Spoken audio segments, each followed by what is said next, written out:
अरहन्ताणं नमो अरहन्ताणं नमो अरहन्ताणं।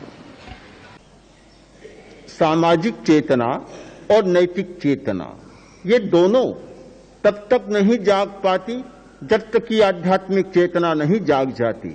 वास्तव में ये बहुत बड़ी सच्चाई है, इसे हमें स्वीकार करना चाहिए, मुक्त भाव से स्वीकार करना चाहिए।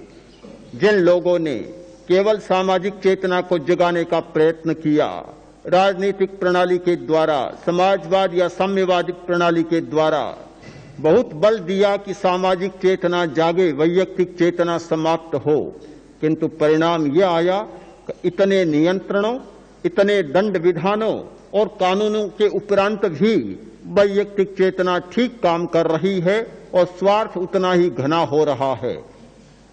प्रत्यक्ष बात है कि जहां सामाजिक चेतना को जगाने का प्रयत्न किया गया, आर्थिक विकास उतना नहीं हुआ जितना कि वैयक्तिक चेतना वाले लोग आर्थिक विकास कर पाए। सहकारी समितियों की और सहकारी भंडारों की सारी स्थितियां हमारे सामने स्पष्ट है। वह सोचता है कि वह करेगा और वह सोचता है कि वह दूसरा करेगा। वैयक्तिक चेतना प्रबल रहती है। यह स्वार्थ की चेतना और वैयक्तिक चेतना तभी समाप्त हो सकती है जबकि आध्यात्मिक चेतना जाग जाए। आध्यात्मिक चेतना के जाग जाने पर व्यक्ति यह नहीं सोचता कि सामने वाला करेगा, मैं क्यों करूं। अपना धर्म मानकर करता है, कर्तव्य भी नीचे रह जाता है। एक कर्तव्य और दूसरी धर्म की प्रेरणा। समाज के क्षेत्र में कर्तव्य की प्रेरणा होती है, किंतु जिसकी आध्यात्मिक चेतना जाग जाती है वहां कर्तव्य की प्रेरणा नहीं होती, वहां धर्म की प्रेरणा होती है। गाली दी और गाली को सहा। किस लिए सहा? कि मेरा धर्म है, मेरा धर्म है। आध्यात्मिक चेतना के जाग जाने पर सारा दृष्टिकोण बदल जाता है। किसी ने गाली दी, बड़ा प्रसन्न, बोला नहीं। दूसरे ने पूछा, अरे उसने गाली दी, तुम बोले ही नहीं। वह बोला, क्या बात हुई? गाली दी, मुझे पीटा तो नहीं। बहुत अच्छा हुआ, केवल गाली दी, पीटता तो मैं सोचता। कभी प्रसंग आ जाएगा पीटने का तो मैं सोचूंगा कि उसने मुझे पीटा पर मेरे प्राण हरण तो नहीं किए, प्राण तो नहीं लूटे। अरे तुम्हें मारने भी आ जाए तो मैं सोचूंगा कि उसने मुझे मारा, प्राण लूटे पर मेरे धर्म को तो नहीं लूटा। अब भला ऐसे आदमी का क्या किया जाए? जिसकी आध्यात्मिक चेतना जाग जाती है, सारा चिंतन, सारा विचार, सारा दृष्टिकोण ही उसका बदल जाता है।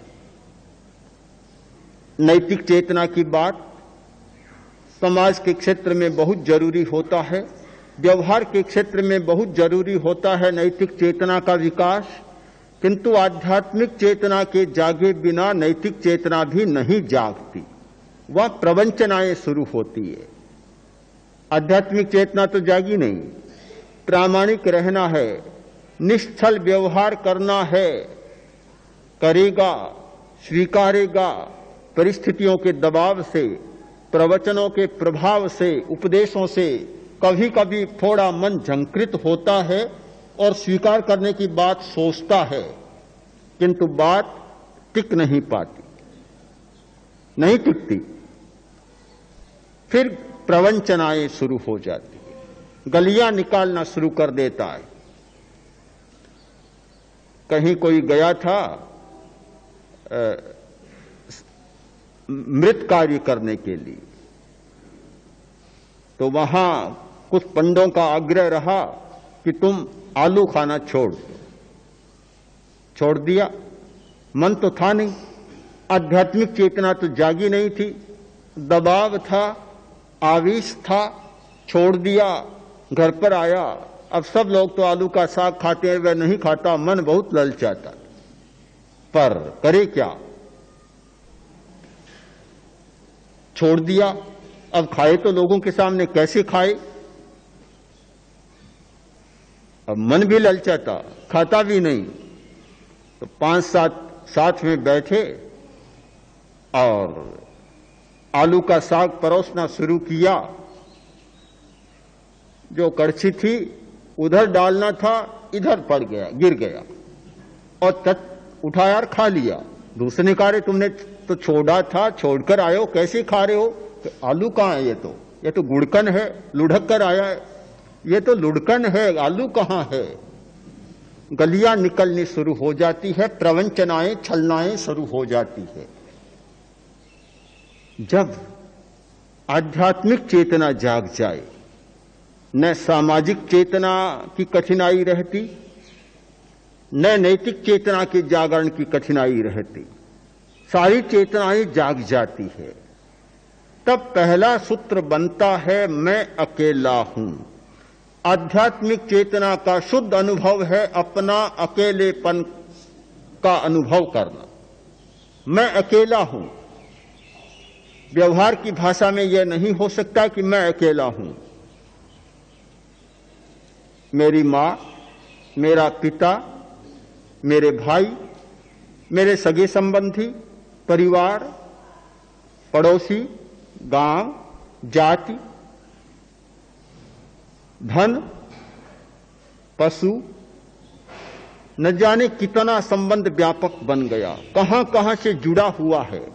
इतना आदमी फैल जाता है व्यवहार की भूमिका में, इतना फैला हुआ है कि एक आदमी के साथ अनजान में सैकड़ों सैकड़ों धागों से वह बंधा हुआ और वे धागे उसे बांधे हुए। कितने मजबूत धागों से बंधा हुआ है आदमी, कहीं अकेलेपन का अनुभव नहीं होता, हमारे समाज के क्षेत्र में, व्यवहार के क्षेत्र में।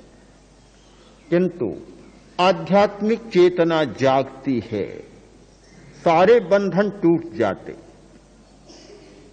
ये सारी रस्सियां टूट जाती है और उसे लगता है कि सच्चाई और अंतिम सच्चाई यह है कि मैं अकेला हूं, कोई दूसरा नहीं है मेरा, न मैं किसी का हूं और न कोई मेरा दूसरा है।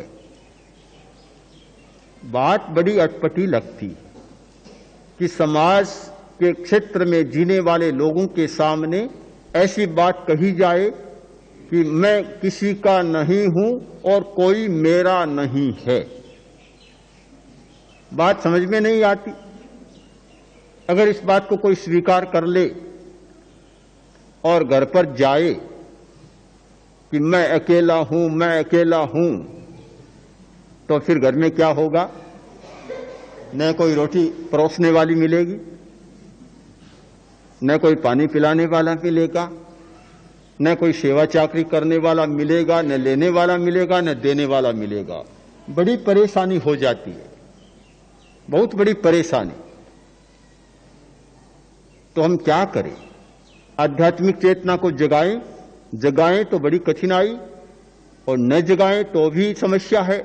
न जगाएं आध्यात्मिक चेतना को तो न तो हमारी सामाजिक चेतना जागती है, न नैतिक चेतना जागती है। फिर तो यह चक्र ऐसे ही चलेगा, यह नाटक ऐसे ही चलता रहेगा कि स्वार्थ चलेगा और स्वार्थ का इतना बड़ा चक्र चलेगा कि उस स्वार्थ के कारण न करने का अन्याय भी आदमी करता रहेगा। सारे संसार के चित्र को देखते हैं तो ऐसा लगता है कि स्वार्थ का इतना बड़ा साम्राज्य है कि स्वार्थ को छोड़कर और वास्तविकता, सच्चाई जैसी कोई वस्तु लगती ही नहीं। वह चक्र चलता रहेगा।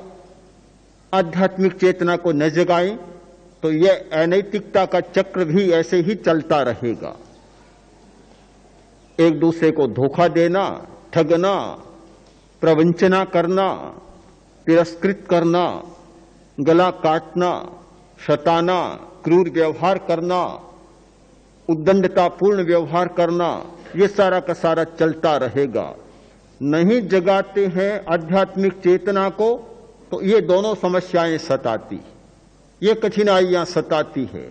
और जगा लेते हैं तो घर में चले जाने पर ऐसा लगता है कि सारा का सारा नाटक ही खेला जा रहा है। दोनों तरफ की समस्या है। जिस व्यक्ति की आध्यात्मिक चेतना जाग जाती है उसे ऐसा लगता है कि बाहर की दुनिया में आने पर सब कुछ नाटक जैसा लगने लग जाता है।